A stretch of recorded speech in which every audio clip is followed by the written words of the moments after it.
Welcome, in front of me is a Lenovo Tab P11 and today I'll show you how we can boot this device into bootloader. Now to get started, hold the power key and then select power off. Once the device turns off, you want to hold power and volume down.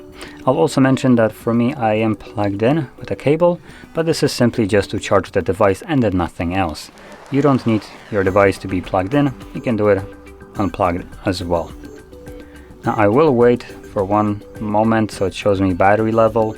I believe this might just interfere if I don't, so there we go.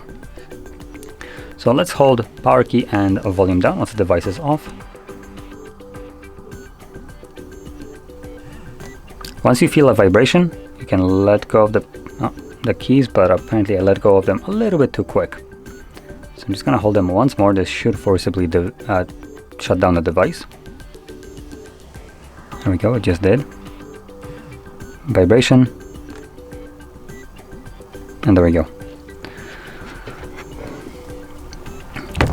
So you'll see, well, barely see, rating right here. It's in red. So let me just select first one. That's what you should start. When you're letting go of the keys, it sometimes accepts whatever is selected right here as an input. So if you see this screen flash and when you let go of the keys it disappears, what happens is when you let go of the power key, it accepts it as an input, and start will just reboot the device and bring you back to Android.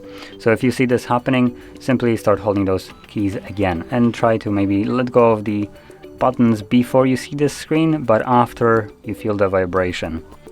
So anyway, that's one of the options. Now scrolling through them using volume keys, you can see we have also restart bootloader, which does absolutely nothing. It just brings us back here. Then we have recovery mode, again barely visible, but anyway, moving on, we have power off, boot to FFBM and QMMI, and then we're back to start. So there we go, that's all the options we have in here.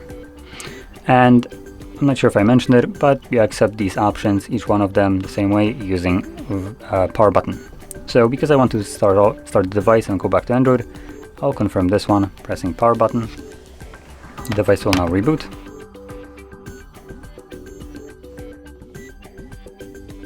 And as you can see, we are now back in Android. So if you found this very helpful, don't forget to hit like, subscribe, and thanks for watching.